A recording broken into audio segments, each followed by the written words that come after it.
This year, I had the truly special opportunity to be part of the 3 Days in Cannes program at the 2023 Cannes Film Festival.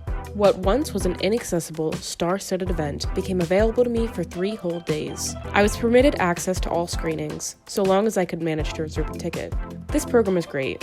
Even if you aren't an industry professional, press, or a student of film, you can get access to the fest simply by expressing your enthusiasm for the medium. I submitted my application back in February, with personal information, a letter of intent, and €25, and within weeks, I received confirmation that I could attend.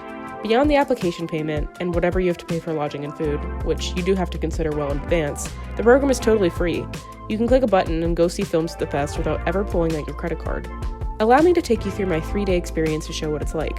I will mention which films I saw, but for a more in-depth analysis, there will be a formal recap on the website. For now, I'm trying to keep this as conversational as possible. I arrived via train in Cannes on opening day. I had a 9-hour window to collect my badge and plenty of other time to settle into my accommodation and meet some of the other people in the program, who I had met via a massive WhatsApp group chat established on the 3 Days Facebook page. I was also ravenous, so I managed to dip in and ate a random pile of ingredients in a make-your-own salad bar. We watched the red carpet for the opening night, welcomed the brilliant Michael Douglas to the stage, as well as the cast of Jean du Barry. I had an 8:30 screening booked the next day, so I turned in early to my 8-person room in my hostel. However, my nerves kept me up, and I barely slept. Oh well. For day 1, I wore my longest dress, as I planned to walk the red carpet later.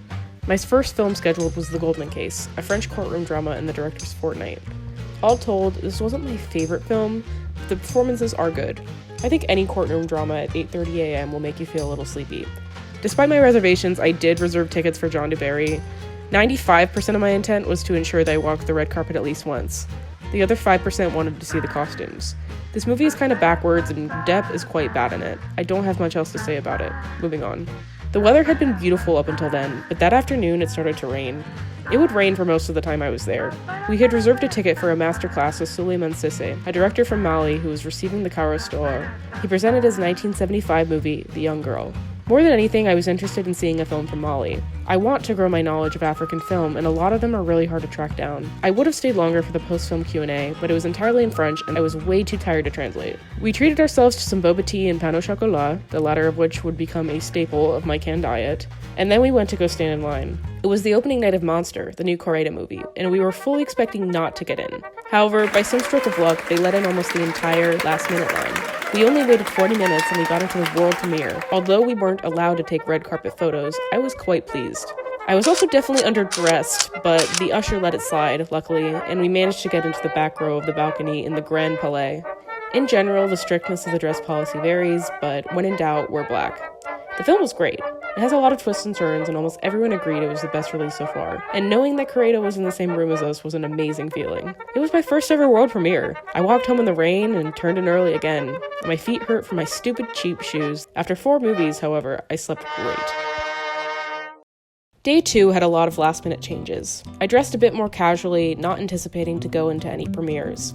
A lot of my downtime during the fest was spent scrolling through the ticket site, checking if anyone had dropped their tickets, and I ended up seeing 11. Croissant in hand, I marched to the next theater, which actually required that I take a bus.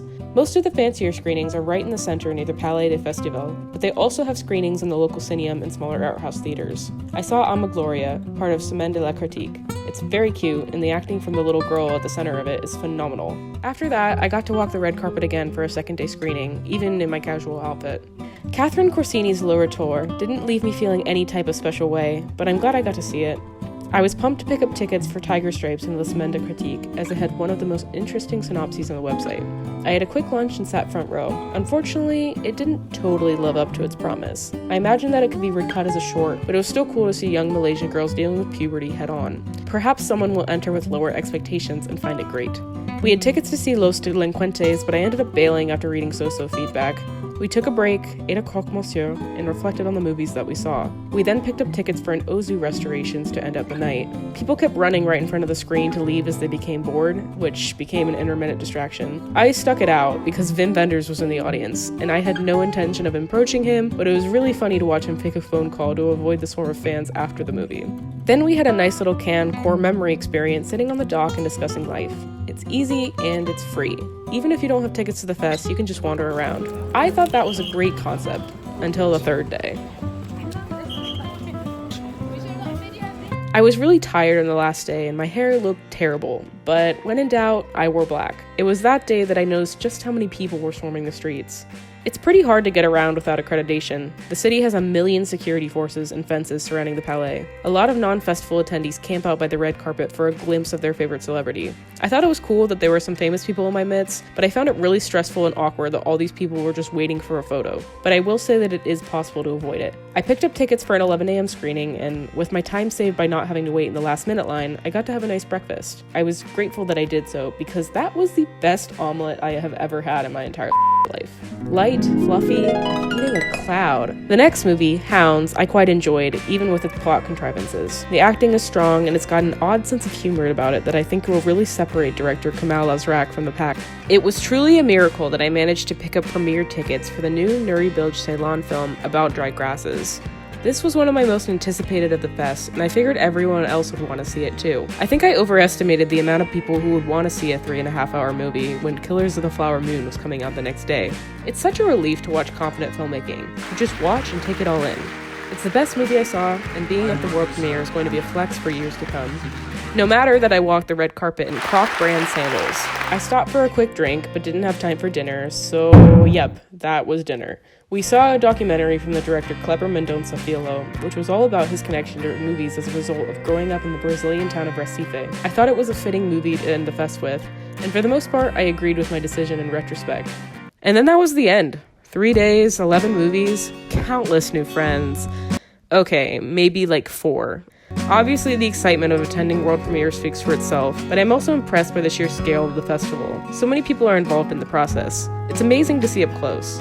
I hope to do it again next year, hopefully with a more appropriate wardrobe. It's an investment, and admittedly, being in Europe beforehand made it a lot easier for me to get there, but it's not as high-end or exclusive as I thought. Really, the mere existence of such a program suggests that Cannes has a concerted interest in the future of cinema, no matter where it may come from. To me, that's encouraging. Thank you for watching. If you have any questions, feel free to ask, and feel free to check out the reviews on the site of all the new releases I saw. Vive le cinéma!